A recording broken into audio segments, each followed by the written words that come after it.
nuevamente, hermanos. Vámonos a Colosenses capítulo 3, versículos del 17 al 25. Un llamado a la obediencia y el servicio. Un llamado a la obediencia y el servicio. Colosenses capítulo 3, versículos del 17 al 25. En realidad, vamos a estar tocando los versículos del 18 en adelante, pero el párrafo del 18 al 25 tiene como base o su contexto el versículo 17, que es el versículo que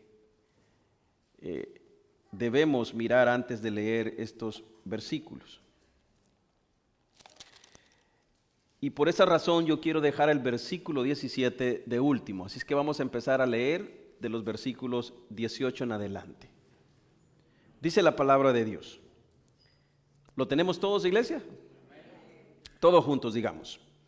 Casadas, estad sujetas. Fíjese que solo hombres escuché esa parte. Todos juntos, todos juntos. Casadas, estad sujetas a vuestros maridos, como conviene en el Señor. Maridos, amad a vuestras mujeres, y no seáis ásperos con ellas. Hijos, obedeced a vuestros padres en todo, porque esto agrada al Señor. Padres, no exasperéis a vuestros hijos, para que no se desalienten. Siervos, obedeced en todo a vuestros amos terrenales, no sirviendo al ojo, como los que quieren agradar a los hombres, sino con corazón sincero, teniendo a Dios. Y todo lo que hagáis, hacedlo de corazón, como para el Señor y no para los hombres, sabiendo que del Señor recibiréis la recompensa de la herencia. Porque a Cristo el Señor servid, mas el que hace injusticia recibirá la injusticia que hicieres, porque no hay acepción de personas. Ahora sí, leamos el versículo 17. Y todo lo que hacéis, sea de palabra o de hecho, hacedlo todo en el nombre del Señor Jesús, dando gracias a Dios Padre por medio de... Padre, te damos gracias, Cristo Jesús, por este privilegio que nos das de venir a tu casa, Señor. Estamos aquí, oh Dios, para adorar tu nombre, para glorificarte.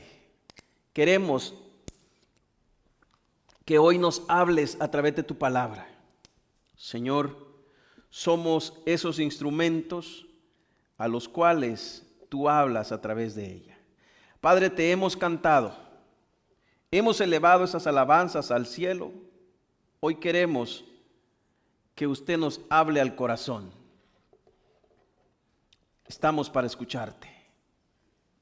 Estamos para oír tu voz. En el nombre de Cristo Jesús oramos.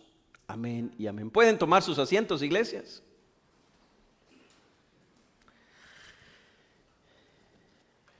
William Shakespeare fue un dramatólogo y poeta inglés, considerado uno de los más grandes escritores de todos los tiempos. Sus obras fueron reconocidas mundialmente y una de ellas se repite el día de hoy. No con detalles, pero sí lo hacen para afirmar la lealtad y amor entre un hombre y una mujer. Esa obra, usted quizás la conoce, es llamada como Romeo y Julieta. Una obra a la que William le puso intensidad, dramatismo, y demuestra que cuando alguien ama profundamente, es capaz de morir por ese sentimiento que siente por su cónyuge. Dicho esto, la obra redentora de nuestro Señor y Salvador Jesucristo a nuestro favor es una obra completamente arraigada y fundamentada en amor. La fidelidad y la misericordia están a flor de piel en sus acciones de nuestro Señor y Salvador Jesucristo.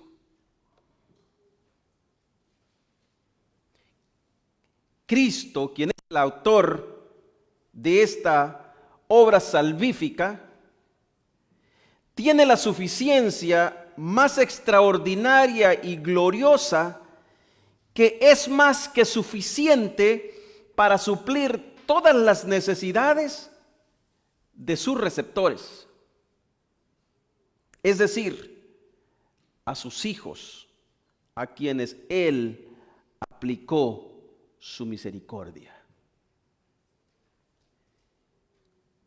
En quienes Cristo aplicó su misericordia, en quienes Cristo aplicó su amor y su fidelidad en la cruz del Calvario, no les hace falta nada. Porque la obra redentora de Cristo fue, es y será más que suficiente para la necesidad del hombre. No le hace falta nada. Aunque esta pareja hayan muerto juntos por el hecho de amarse el uno con el otro, no se compara con el amor por el cual Cristo murió por su iglesia. Eso se terminó. Eso quedó en libros de historias como la gran historia de Williams de Romeo y Julieta. Pero la historia redentora de nuestro Salvador y Señor Jesucristo sigue en pie, está viva y sigue haciendo efecto en los corazones a quien Él ha salvado. Porque no solamente salvó, sino que sostiene a los que Él salvó a través de su obra. Dicho esto, quiero empezar con este pasaje maravilloso que tenemos de Colosenses. Y como punto número 1, la centralidad de Cristo en la vida del creyente. La centralidad de Cristo en la vida del creyente es el punto número 1 que vamos a tratar. Quiero ponerle en contexto rápidamente lo que la carta en sí es. Recordemos que la carta es en sí implícita en la suficiencia de Cristo, ¿verdad? Lo vimos cuando dimos la introducción de la carta. Pablo quería demostrarle a los de Colosas, a la iglesia que estaba en este lugar, que nada podía satisfacer sus deseos, que nada podía satisfacer lo que ellos tenían, solamente Cristo Jesús, y que Cristo Jesús era más que suficiente para lo que ellos eran. Entonces, la centralidad de Cristo en la vida del creyente es muy necesaria. Nuestros versículos y nuestro versículo clave aquí, básicamente, a pesar de que comenzamos a leer del 18 en adelante, es el 17. Dice: y todo lo que hacéis, sea de palabra o de hecho, hacedlo todo en el nombre del Señor Jesús, dando gracias a Dios, el Padre, por medio de Él. Ahora sí, comienza el versículo 18. Casadas, estad sujetas a vuestros maridos, como conviene en el Señor. Yo no me voy a detener mucho en esto, porque no es el punto céntrico de la carta o del apóstol, pero sí solamente quiero detallar algunos puntos. ¿Qué significa que las esposas se sometan a sus maridos? Estos versículos a menudo fastidian al oyente moderno, o al millennial, como se conoce, porque trae a la mente pasiva impotencia para ceder su puesto y obedecer a alguien que quizás no tiene la integridad para merecerlo. Es decir, la esposa moderna piensa que su esposo no es lo suficientemente íntegro para que ella se someta a él. y aun siéndolo, ella tendrá su deseo sobre su marido. Lo dice Génesis capítulo 3 versículo 16. Es lo que nos dice.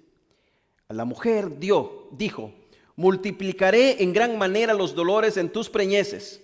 Con dolor darás a luz los hijos, y tu deseo será para tu marido, y él se enseñoreará de ti. La palabra griega usada para someterse en estos versículos es uputoso, que significa someterse voluntariamente, ceder el consejo de otro, colocar el poder de uno bajo la autoridad de otro. Como dije, no me voy a detener a hablar del matrimonio, porque el centro de la carta no es eso. Fíjese que cuando leemos todo el capítulo 3, nos damos cuenta que Pablo lo que está haciendo es una lista de muchas cosas que no debemos hacer. Es más, usted puede comenzar a leer desde el versículo 1 en adelante del capítulo 1, pero específicamente el capítulo 3, Pablo comienza a enumerar, a dar una lista de las cosas que no debemos hacer. Luego después nos dice las cosas que sí debemos hacer. Y dentro de ellas está la que se les da a las esposas como parte de una nueva naturaleza.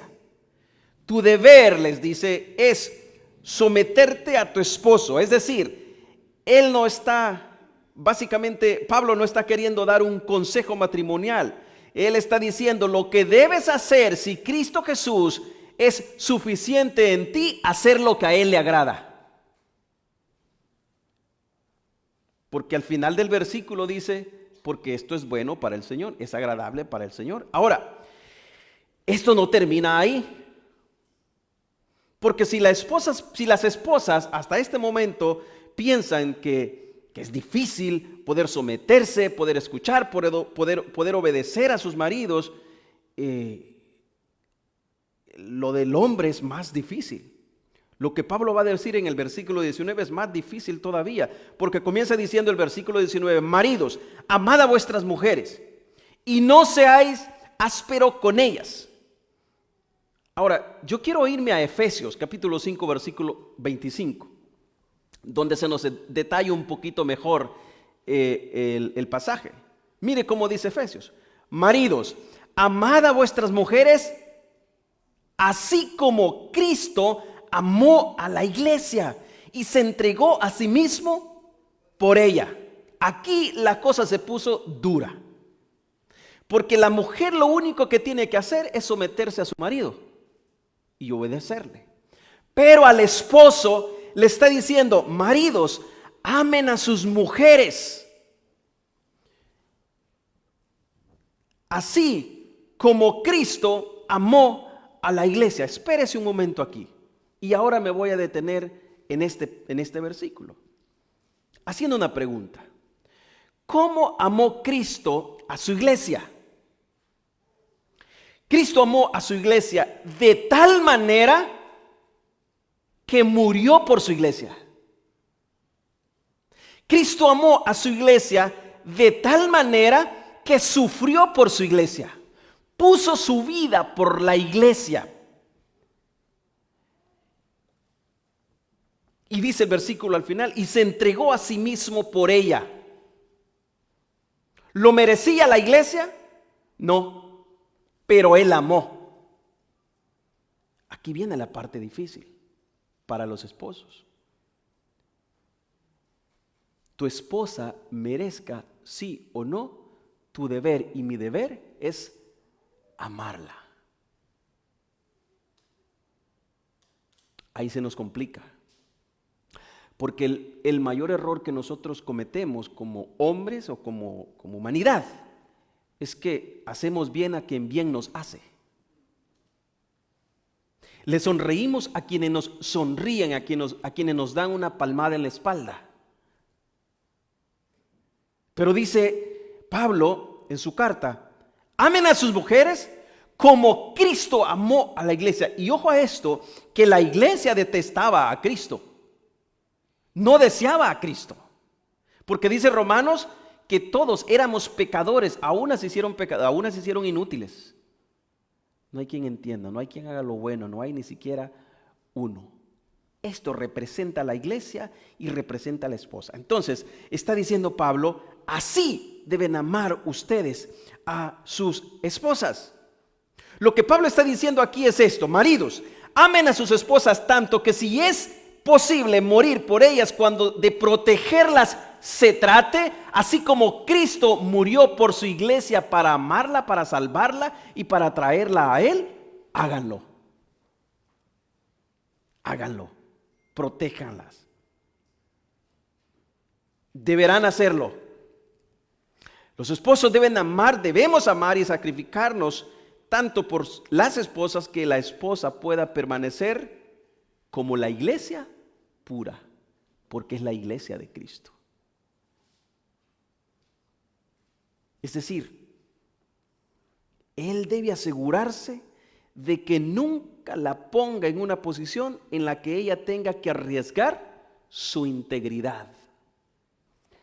Cristo Jesús nos ha puesto aún en una posición a nosotros como su iglesia que Él nunca arriesgaría la integridad de su iglesia porque la ama tanto. Y la ama tanto que todo lo que quiere para su iglesia es el bien y no el mal. Bajo este contexto está Pablo escribiendo la carta a los Colosenses. Pablo está escribiendo la carta a los Colosenses. Cristo Jesús es nuestro amo, es nuestro Señor, es más que suficiente para nosotros. Si ustedes buscan afuera, no van a encontrar nada. Lo que anda rondando fuera de la iglesia, en torno de la iglesia, lo que va a hacer es desviarlos de quien en verdad los ha amado.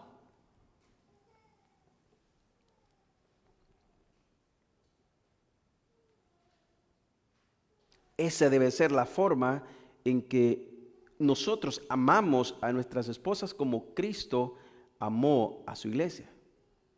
Es decir, tú estás obligado a amar a tu esposa aunque creas que ella no cumple tus expectativas.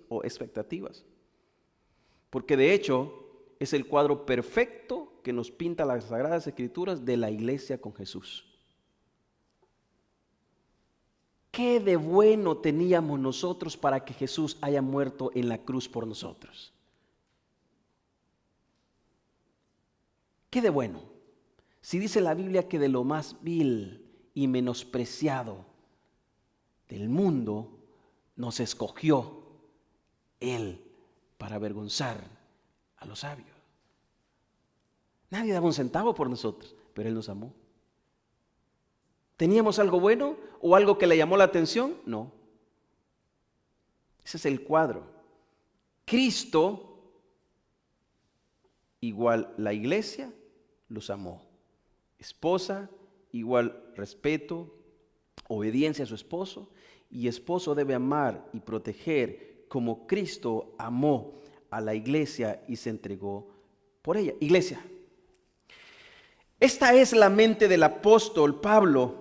Recordemos que el tema central aquí es la suficiencia de Cristo, no el matrimonio de la carta. Lo que Pablo está resaltando aquí es que cualquier cosa que esté rondando alrededor de la iglesia no puede satisfacer los deseos de la esposa,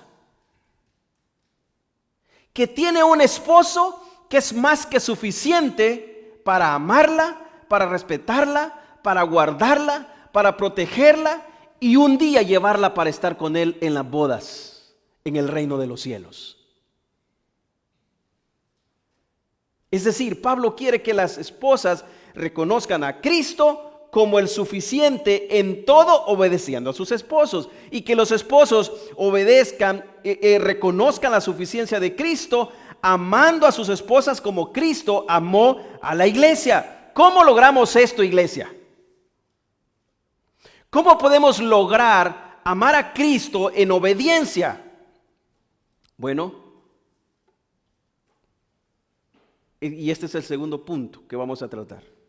La transformación a través de la sumisión a la palabra de Dios. el versículo 16, un versículo antes del 17, dice así: la palabra de Cristo more en abundancia en vosotros, enseñándonos y exhortándonos unos a otros en toda sabiduría, cantando con gracia en nuestros corazones al Señor con salmos e himnos y cánticos espirituales. Esta es la forma en cómo vamos a hacer la voluntad de Dios, en cómo vamos a obedecer la voluntad de Dios, que su palabra abunde en nuestros corazones. Si la palabra de Dios no abunda en nuestros corazones, iglesia, usted y yo no vamos a saber qué hacer. No vamos a saber qué hacer.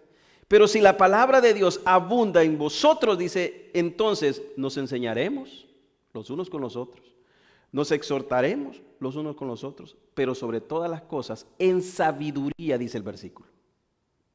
De hecho, es el objetivo principal de las reuniones de los hombres una vez al mes, que todos aprendamos, que el uno escuche lo que el otro tiene que decir, que el otro escuche, y de esa forma aprendemos todos. En este punto, número 2, la transformación a través de la sumisión en la palabra de Dios, yo tengo 2 implicaciones que quiero dejarles. Número 1, la renovación interior. Romanos capítulo 12, versículo 2, dice así: no os conforméis a este siglo, sino transformaos por medio de la renovación de vuestro entendimiento. ¿Entendimiento de qué, iglesia? Entendimiento de la abundancia de la palabra de Dios en nuestros corazones. Si no tenemos la abundancia de palabra en nuestros corazones, ¿entendimiento de qué vamos a tener?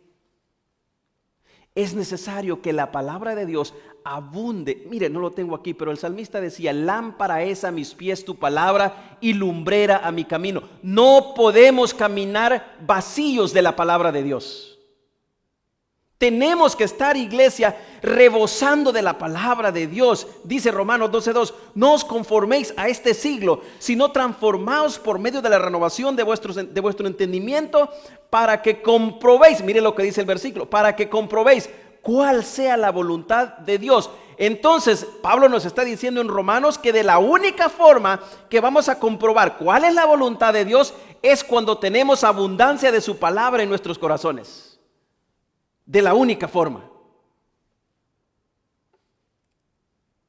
Y termina diciendo el versículo: y la voluntad de Dios es agradable y perfecta. La sumisión a la palabra de Dios no solamente se aplica para las mujeres, a los esposos. No, lo que Pablo ahora está diciendo es que la iglesia en general debe tener una sumisión por completo a la palabra de Dios, según nos dice el capítulo 3.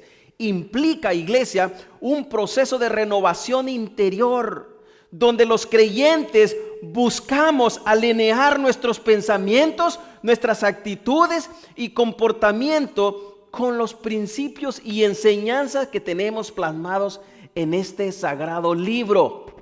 Aquí, estudiando la palabra de Dios, alinearemos nuestros pensamientos, alinearemos nuestras actitudes y nuestro comportamiento será acorde a los principios y enseñanzas divinas, nos dice su palabra.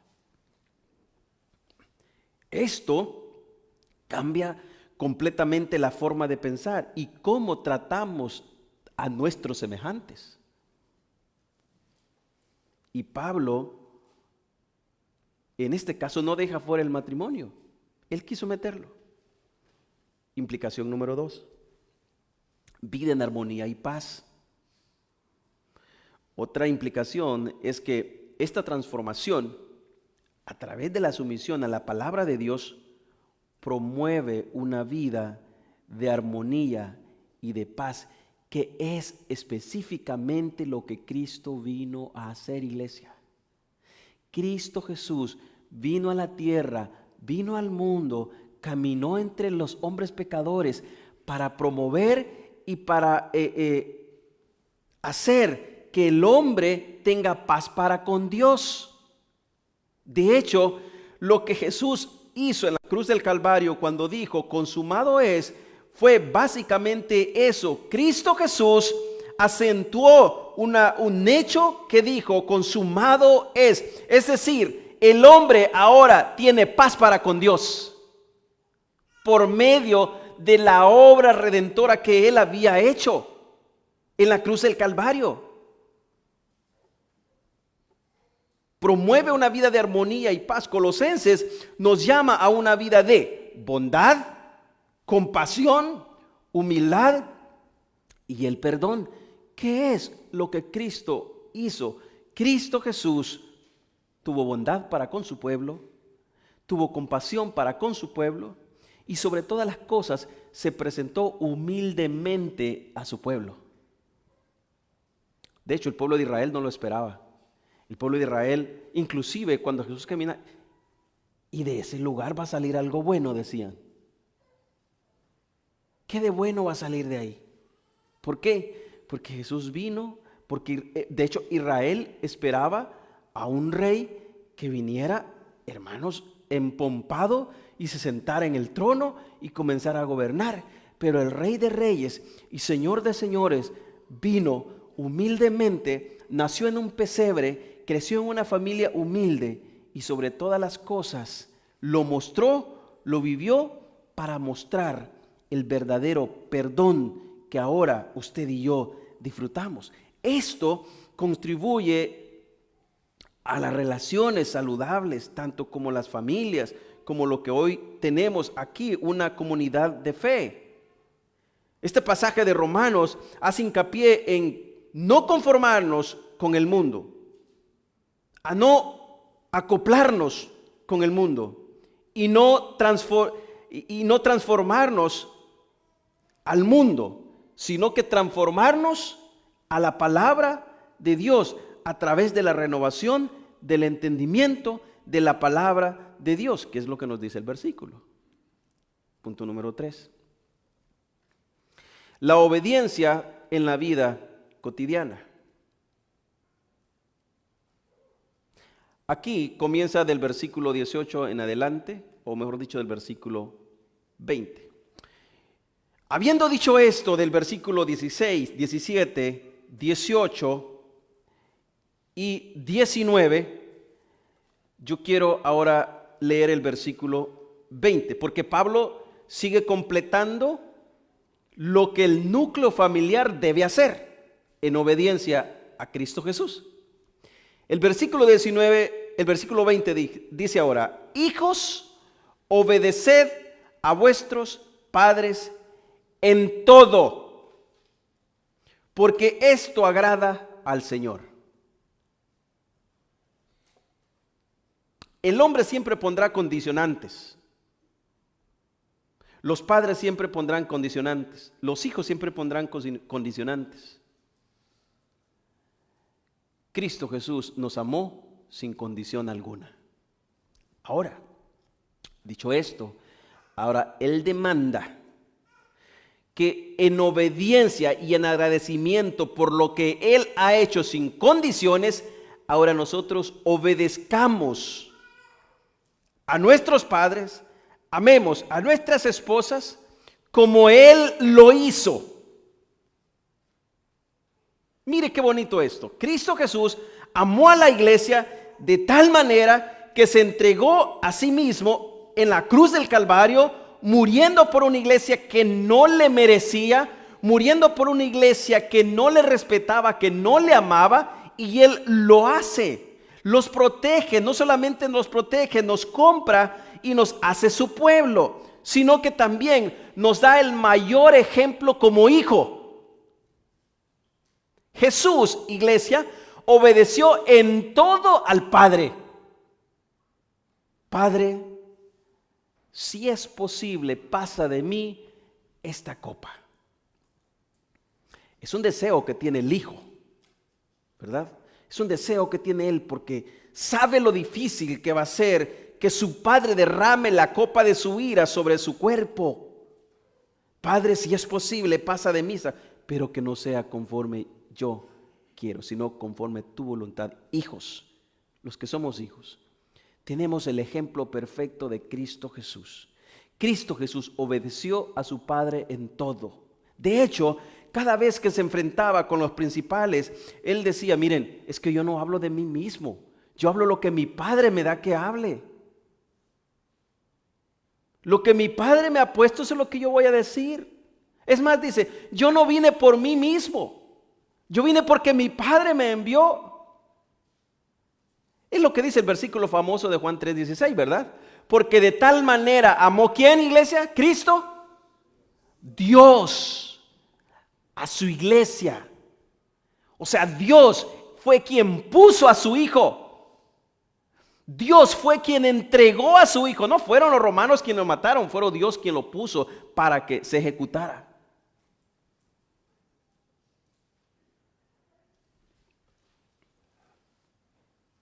Tenemos un Padre que siempre nos escucha.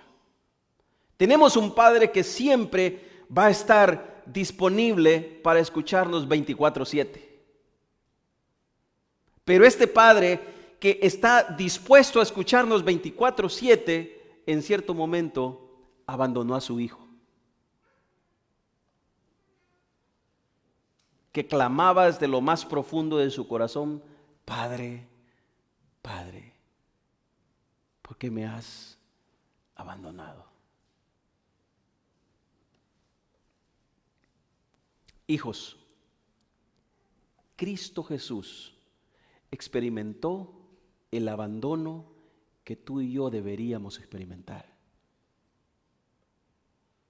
Iglesia, aquí todos somos hijos, todos, padres. Cristo Jesús, iglesia, Cristo Jesús experimentó el abandono que usted y yo deberíamos experimentar. Y una vez Cristo Jesús experimentó ese abandono que usted y yo deberíamos experimentar, Él nos absolvió de esa culpa, de esa ira de Dios. Y hasta el día de hoy, iglesia, no vamos a enfrentar su castigo, no vamos a enfrentar su abandono, porque Él dijo que estaría con nosotros todos los días. Y no que no solamente estaría con nosotros todos los días, sino que volvería por nosotros para llevarnos donde Él está. Y esa es una promesa, iglesia, que la tenemos bien presente y que está trabajando en un presente continuo en nuestros corazones. Esa es nuestra esperanza, que un día estaremos con Él. Entonces, en el versículo 20 dice, hijos, obedecer a vuestros padres en todo, porque esto agrada al Señor. Esto se hace poco cuando entendemos que Cristo Jesús experimentó el abandono que yo debía experimentar. Esto se hace poco cuando yo entiendo que el amor con el que Cristo me amó no se compara con lo que yo pueda hacer en obediencia a nuestros padres. El gran amor con el que Cristo nos amó no se compara, esposas, con lo que ustedes puedan decir en obedecer a sus esposos. Esposos, no se compara con el amor con que Cristo Jesús nos ha amado. No se compara. Ahora, en el versículo 21, esposas, si ustedes pensaban que se quedaba ahí, no se quedó ahí. Hemos entendido que para el esposo también es mucho más complicado. Ahora, tal vez el padre está diciéndolo y codeándole a su hijo y dice, ¿ves que tenés que obedecer? Miren lo que dice el siguiente versículo. Padres, no exasperéis a vuestros hijos para que no se desalienten. En una versión, no sé qué versión tiene usted, pero en otras versiones dice, padres, no provoquéis a ira a vuestros hijos. No provoquéis a iras a vuestros hijos. Aquí Pablo complementa lo que el núcleo familiar debe hacer en obediencia a Cristo Jesús. Porque de hecho, el versículo 22 se sale completamente de ese núcleo. Después de decirle a los padres, hijos, a los hijos, hijos, obedeced a vuestros padres en todo, porque esto es agradable al Señor, comienza con los padres. La obediencia de los hijos a los padres se considera agradable al Señor. Esto refleja la enseñanza de que nuestras acciones y actitudes en las relaciones familiares son un reflejo de nuestra relación con el Señor. Dios siempre ha querido que la familia, el núcleo, se mantenga en paz y en armonía. Ese es el diseño perfecto de Dios.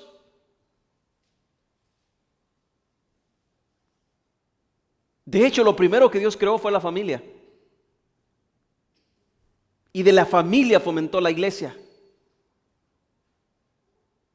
Algunas veces nosotros hemos dicho, familias sanas, iglesias sanas. Familia, dejemos de pelearnos los unos con los otros. Dejemos de provocar a ira a nuestros familiares. Busquemos la armonía, busquemos la paz, porque dice su palabra, porque esto es agradable al Señor. Esto es agradable al Señor. No hay cosa más bonita que una familia sea muy unida. Y eso representa el deseo de Dios en este núcleo familiar. Si los hijos obedecen a los padres, están obedeciendo al mandamiento. Versículo 21. Padres, no exasperéis a vuestros hijos para que no se desalienten. Y aquí quiero dar otras 3 implicaciones rápidamente. Número 1, ¿qué implica esto? Esto implica la responsabilidad de los padres. El versículo pone en manifiesto la responsabilidad de los padres de no provocar la ira a la exasperación en sus hijos.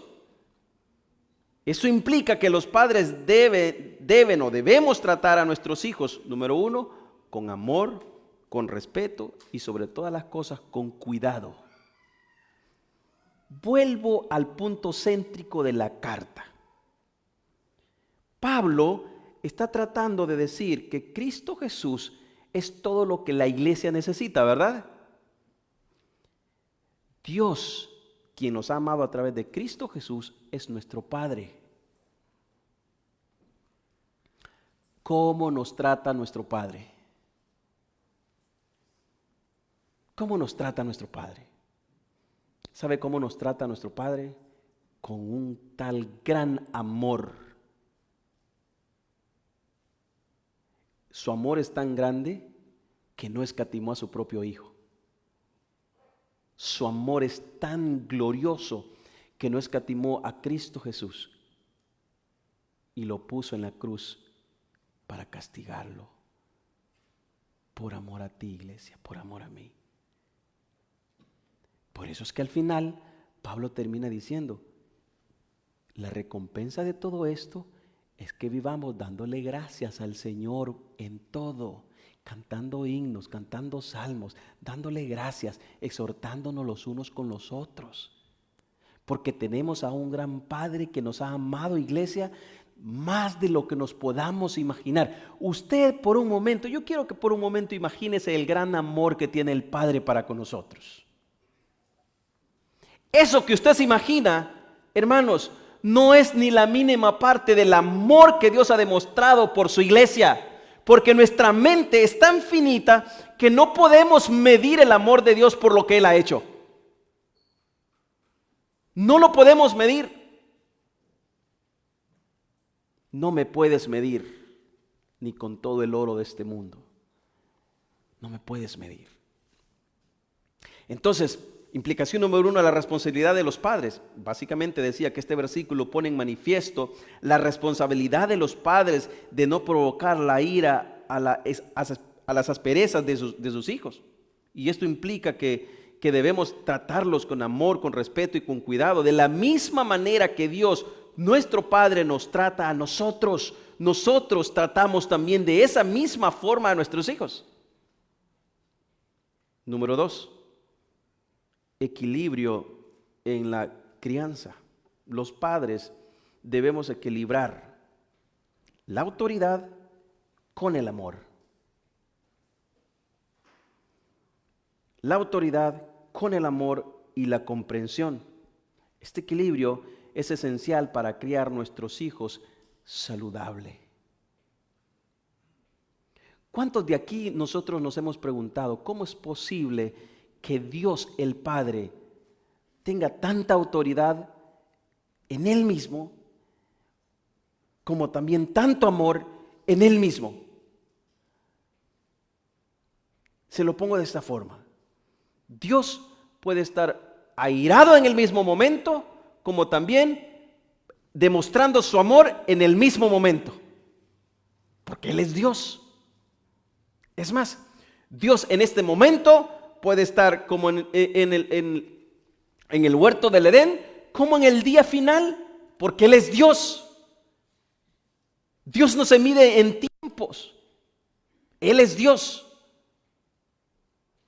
Ahora Él nos pide que como padres debemos tener un equilibrio en cuanto a la autoridad que tenemos sobre los hijos, porque Él nos ha dado ese privilegio, pero también en amor y en comprensión. Este equilibrio es esencial para un crecimiento de una familia sana. Tú no puedes venir solamente mostrando tu autoridad con tus hijos si no le muestras el amor. Ese no es el plan perfecto de Dios. Es más, su palabra dice, Dios al hijo que ama, ¿qué dice? Disciplina. ¿Por qué disciplina? Porque ama. ¿Y cómo lo hace?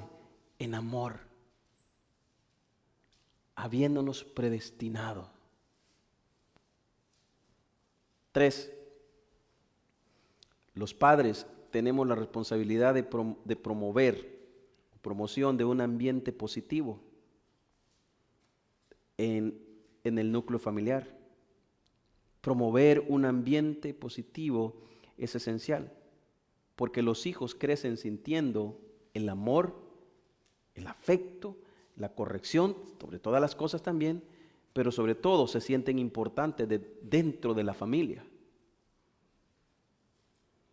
Hermanos, usted ha escuchado a algunos padres o madres que todo es negativo para con sus hijos. Es que vos no servís para nada. Es que tú no servís para nada. Y aquel hijo va creciendo con esa negatividad. No es una familia sana. No es un consejo sano. ¿Qué tal si Jesús nos estuviera recordando todos los días a nosotros, Dios como nuestro Padre, ustedes no sirven para nada? Ustedes no van a llegar a ningún lado. Al contrario, hijitos míos, si pecareis, abogado tenéis para con Dios. ¿Se fija cómo Él nos habla como un buen padre? De la misma forma, nosotros debemos actuar con nuestros hijos de la misma manera. ¿Por qué Pablo nos lleva a esto? Porque de la misma forma en la que se sienten los hijos en un núcleo familiar fomentado en la palabra de Dios, es la misma manera en la que nos sentimos como iglesia cuando entendemos que Cristo es nuestro todo, que Dios es nuestro Padre y que tiene cuidado de nosotros.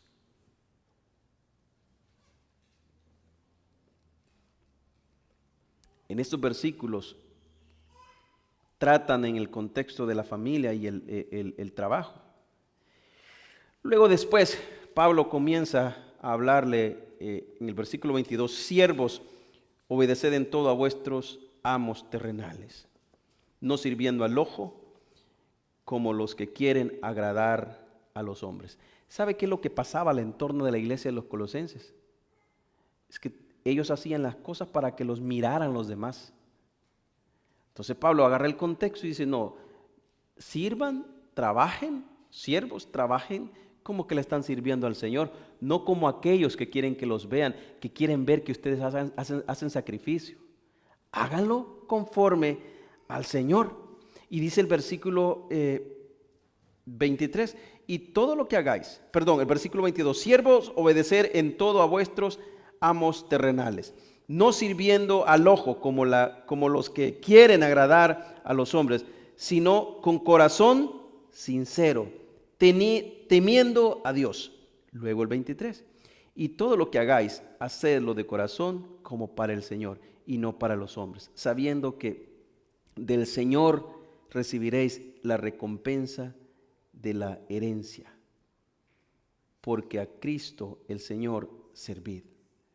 Mas el que hace injusticia recibirá la justicia. Esto se refiere a los amos, ¿verdad? Primero le dice a los criados, ustedes siervos obedezcan a sus amos.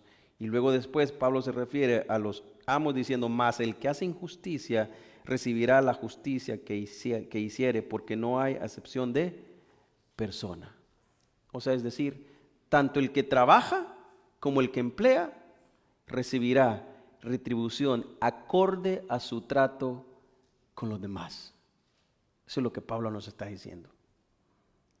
La recompensa de servir a Cristo fielmente. Colosenses básicamente el 24, sabiendo que del Señor recibiréis la recompensa de la herencia, porque a Cristo el Señor servir. Yo quiero terminar con 3 aplicaciones de este pasaje maravilloso.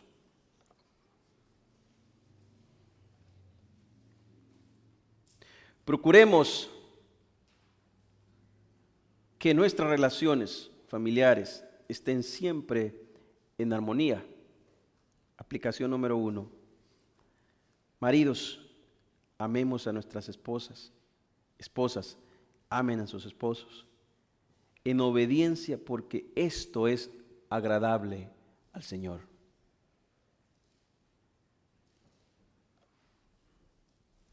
Nos puede parecer bien, nos puede parecer difícil, pero es lo que agrada al Señor.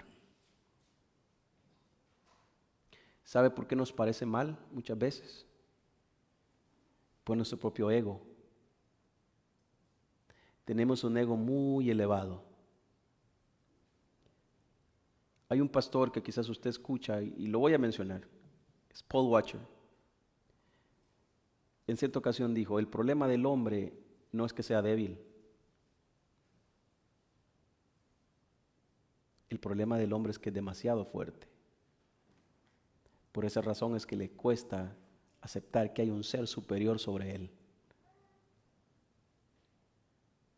El hombre débil es aquel que humillado de rodillas cae y dice, Señor, no puedo más. Sea usted conmigo, sea usted en mis debilidades, sea usted en mis momentos de tribulación, no puedo más.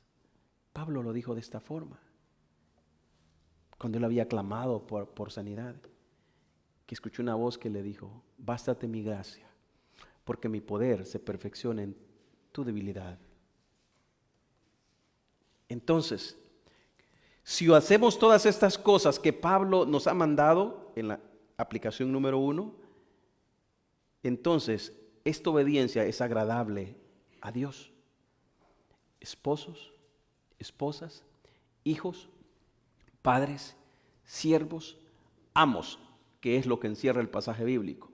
Hagamos lo que es agradable al Señor. Número 2. Trabaja siendo íntegro en todo. Los empleados, los siervos deben trabajar con sinceridad y dedicación, como si estuvieran sirviendo al Señor en su trabajo, porque esto es agradable al Señor. Los empleadores deben tratar a sus empleados con justicia y equidad, recordando que también ellos tienen un amo que está sobre ellos, porque esto es agradable al Señor. Número 3 y último, actitudes de gratitud y servicio. Colosenses 3:25. Debemos recordar que en última instancia somos responsables ante Dios por nuestras acciones y decisiones.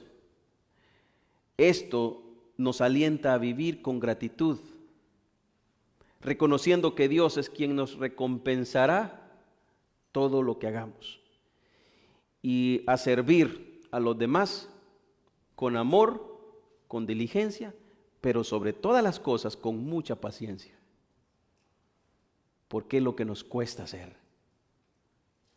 De hecho, cuando muchas veces le pedimos a Dios paciencia, la pedimos para allá.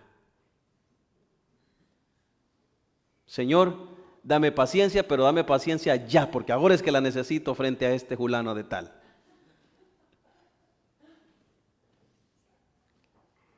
Iglesias, que todo lo que hagamos, comienza diciendo el versículo, que todo lo que hagamos, ya sea en palabra o en hechos, que sea para glorificar el nombre del Señor. Vamos a orar al Señor. Gracias te damos, Cristo Jesús, por este momento que nos permitiste. Gracias por tu palabra. Gracias, Señor, porque hoy nos has hablado a nuestros corazones, dejándonos saber cuán grande, cuán hermoso, cuán glorioso es tu palabra. Señor, ayúdanos a acoplarnos, a obedecer tus mandamientos. Padre, bendito eres, oh Dios Todopoderoso, que reinas, que gobiernas sobre todas las cosas. Ayúdanos a que podamos deleitarnos en el servicio, en lo que hacemos, en lo que pensamos, en nuestras acciones, reconociendo que tú, Dios mío, nos has amado tan grande, nos has amado tanto, que esperas que de la misma forma los que estamos como iglesia, como familia, reaccionemos, amemos a los demás. Pero sobre todas las cosas, que entendamos que tenemos a Cristo, que es suficiente para todo lo que necesitamos. En el nombre de Cristo Jesús oramos. Amén y amén. Denle un fuerte aplauso al Señor, mis amables hermanos.